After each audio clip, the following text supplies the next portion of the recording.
DICE, you did it again.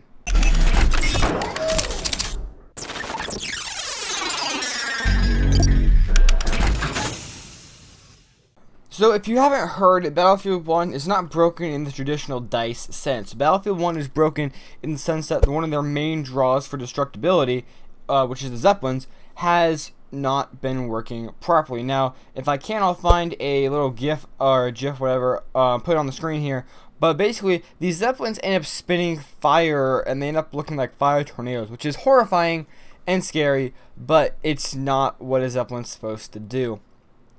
You have to remember that the Zeppelins were one of the main things in Battlefield 1. This is one of the things that drew people to it, because they had like this giant blimp that fell down out of the sky and crushed people, which is really cool in theory, but when you try to run it on consumer hardware, it doesn't really end up that well. So here it is again. Yeah, fire tornado. Does not look good. Now, today I want to talk about DICE and why. Just why? It's at least 3, I think it may have been 4 games now, that they have launched that have just been a complete mess at launch. And arguably, Battlefield 1 is probably the best of the 4, but it's still broken. And yes, you could probably chalk this up to launch day issues, but at the same time, they had multiple tests. They had alpha testers. They had an open beta, for God's sake. They had so many people playing. I think, it wasn't the Battlefield 1 beta one of the biggest betas in history? It was one of the biggest betas in history, I know that. Like, this game had so much hype behind it, and so many people trying to make it good. It's honestly an accomplishment that they screwed it up. I'm not going to spend that much time talking about the Battlefield 4 launch, because if you have played a first-person shooter multiplayer game, you know about the Battlefield 4 launch. It's honestly the standard for bad launch games. Like, when developers talk about launching the games, they rate it on a scale of Battlefield 4 launch to the Overwatch launch. It's that bad. And it's one in a line of bad launches from one of the best developers in the business, gonna be completely honest. DICE makes great games, but the way they give the games to people that in the state that they give it in really messes with their reputation. And the Battlefield 4 launch was no exception. Battlefield 4 launch was probably the worst launch in recent history, because there were times where you couldn't get a match. There was weeks where you couldn't get a match. Maybe that's an exaggeration. There are days where you couldn't get a match. Even on PC, which is where most of the Battlefield community is, you couldn't get a match. You had player-run servers, and you couldn't get a match in Battlefield 4. It just didn't work. Plain, simple, did not work. And that sucks. That really does suck. And ask anyone who wanted to play Battlefield 4 on the day of launch, ask them how it felt, because I'm sure it sucked. It was not a good strategy at all. They didn't really care about the servers. They didn't really care about how many people were going to play. They just wanted to make the game. And yes, I do not think that's true. Yes, I do think that they could have done it better. Yes, I do think that they neglected to fix the servers before, or at least get them ready for the launch. But whatever they did, Battlefield 4 was honestly one of the worst launches in history, and DICE has repeated that almost 4 times now. Now, I do want to talk a little bit about the Battlefront launch, which was arguably a little bit smaller scale than the Battlefield 4 launch, where Battlefield 4 launched on all consoles and the PC all at the same time. Battlefront kind of got an early period on Xbox One, then an early period on PS4, then it launched to everybody. So it kind of got almost a staggered release on accident, but I still do want to talk about it because it was a really bad launch. And again, this is a DICE game. If you guys didn't know, Battlefront was a DICE game and is a DICE game still.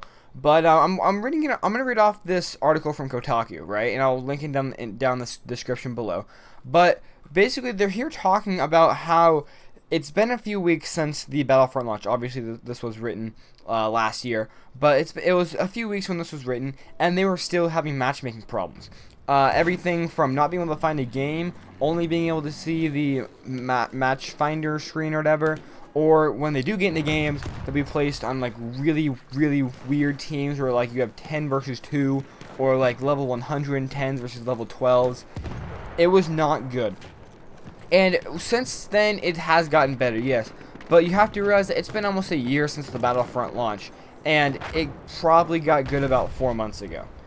these games are so hyped, they are so intensely marketed that people just get out of mind expectations for them, and to an extent that's kind of their fault, right? When you hype up a game in your own mind too much, it is your fault. That is your fault. However, when a game developer cannot deliver a solid launch like every other game developer, that is their fault. It is their problem, and it honestly messes with how much money they make, how much pre-orders they get. It messes with everything about their games because they don't have a solid track record of being able to get a game out that's not broken.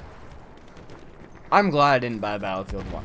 I had a choice this year. I had a choice between Battlefield 1 and Civ 6. I chose Civ 6, as you guys all know, and I am very happy with my decision because DICE cannot get this right. For whatever reason, it is a incomprehensible skill that DICE has not yet mastered to release a game that isn't broken, that isn't dying, that isn't halfway done. Don't get me wrong.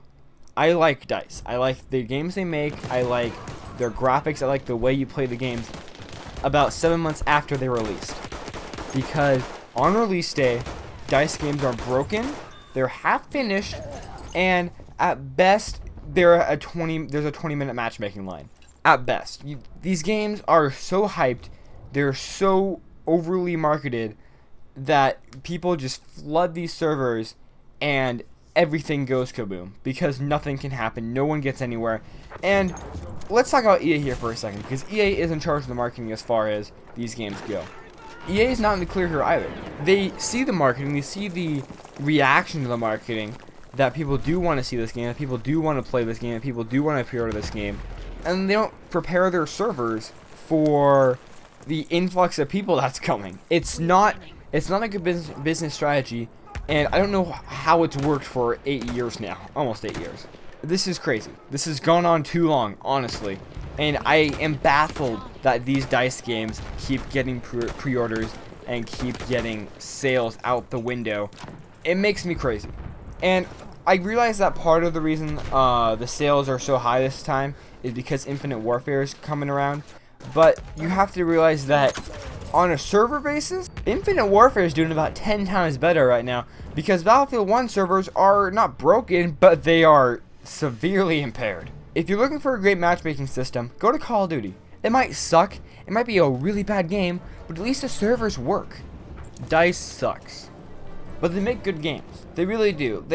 Their games that they make are good. The games that they make are polished eventually. The games that they make are fun eventually. But if DICE were not on an every other year schedule, if DICE were on like a 4-year schedule, like they had to get a game out every 4 years, they would make great games. Because they would have the time to figure out what they want to do with the game and not end up with a half-baked idea that gets pushed out to consoles and PC and whatever else they decide to put on, maybe the Nintendo Switch. But DICE sucks. DICE sucks. That's the main point of this video. DICE sucks at launches. Before I end this video, I want to say that at the beginning of the video, I did talk about 4 different games, and I only talked about 3 different games. I talked about Battlefield 1, Battlefront, and Battlefield 4. Now, the other one I wanted to talk about was Battlefield 3, but I decided against it because Battlefield 3 and Battlefront were actually basically plagued by the same issues. I really didn't want to waste your time or my time talking about the same issues for 2 different games. Battlefield 3 was just as bad as Battlefront and arguably as bad as Battlefield 4. That's it. That's really it. And if you really want that experience, go back in the video, watch the Battlefront segment again, and instead of Battlefront, just replace it in your mind with Battlefield 3. It was really the same. With that, my name has been Z-Star. If you guys liked the video, go ahead and give it a like. If you guys disliked it, go ahead and give it a dislike. Then go down in the comments below and tell me why you rated it like you did. Don't forget to subscribe, and I'll see you guys in the next video.